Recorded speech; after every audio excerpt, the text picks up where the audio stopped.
Subscribe করুন information tutor pro চ্যানেলটিকে এবং প্রেস করুন পাশে থাকা বেল আইকনকে সবার আগে লেটেস্ট ট্রেনিং ইনফরমেশন পেতে। হ্যালো ফ্রেন্ড, জিও ফোন ব্যবহারকারীদের জন্য চরম বিপদ। হ্যাঁ বন্ধুরা, জিও ফোন ব্যবহারকারীদের জন্য চরম দুঃসংবাদ দিল জিও। তো ফ্রেন্ড, আপনি যদি জিও সিম ব্যবহার করে থাকেন বা জিও ফোন ইউজ করে থাকেন তাহলে কিন্তু চরম বিপদ আছে আপনার জন্য। এবার থেকে বাড়ানো হলো প্রচুর পরিমাণে দাম। আগে যা বাড়ানো হয়েছিল না, কিন্তু এবার নতুন করে আবার বাড়ানো হলো জিওর দাম। তো ফ্রেন্ড, আজকে আমরা সেটা নিয়ে বিস্তারিত আলোচনা করব। তো আপনার কাছে যদি জিও সিম থেকে থাকে বা জিও ফোন ইউজ করে থাকেন তাহলে কিন্তু অবশ্যই ভিডিওটি প্রথম থেকে লাস্ট পর্যন্ত দেখবেন এবং বেশি বেশি করে শেয়ার করে সবাইকে জানিয়ে দিতে কিন্তু ভুল করবেন না। তো ফ্রেন্ড, জেনে নেওয়া যাক। তো ফ্রেন্ড, বর্তমানে এই প্রতিযোগিতার বাজারে ভোডাফোন, আইডিয়া, এয়ারটেলের মতো ডিসেম্বরের শুরুতেই প্ল্যানের দাম বাড়ার সিদ্ধান্ত নেয় জিও। আর জিওর এই সিদ্ধান্তের পর থেকেই সমালোচনার ঝড় ওঠে গ্রাহকদের মহলে। আর তাই বিজনেস অনুযায়ী জিও বিশেষ কিছু প্ল্যানের দাম বাড়ালেও ছোট পরিষেবার যে দাম ছিল তা কিন্তু বাড়ায়নি।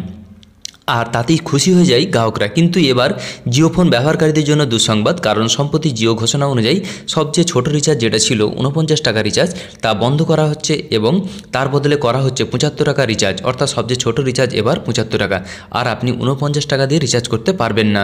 তবে জিও ফোনের বর্তমানে সর্বনিম্ন রিচার্জ হলো 75 টাকা, তারপরে 99 টাকা, তারপর 125, তারপর 153 টাকা, 155 টাকা এবং 185 টাকা, 297 টাকা এবং 594 টাকা। তো ফ্রেন্ড, জিওর 75 টাকা রিচার্জ পাবেন। যদি আপনি জিওর 75 টাকা রিচার্জ করেন সেক্ষেত্রে আপনি পাবেন 0.1 জিবি প্রতিদিন নেট এবং তার থেকে জিও টু জিও ফ্রি এবং অন্য নেটওয়ার্কে 500 মিনিট বৈধতা, প্রায় 28 দিনের মতো। তো ফ্রেন্ড, এই হলো জিওর লাস্ট রিচার্জ, যা দাম বাড়িয়ে এইরকম করেছে মুকেশ আম্বানি। তো ফ্রেন্ড, আমার উদ্দেশ্য ছিল এই ছোট্ট একটা ইনফরমেশন আপনার কাছে পৌঁছে দেওয়া।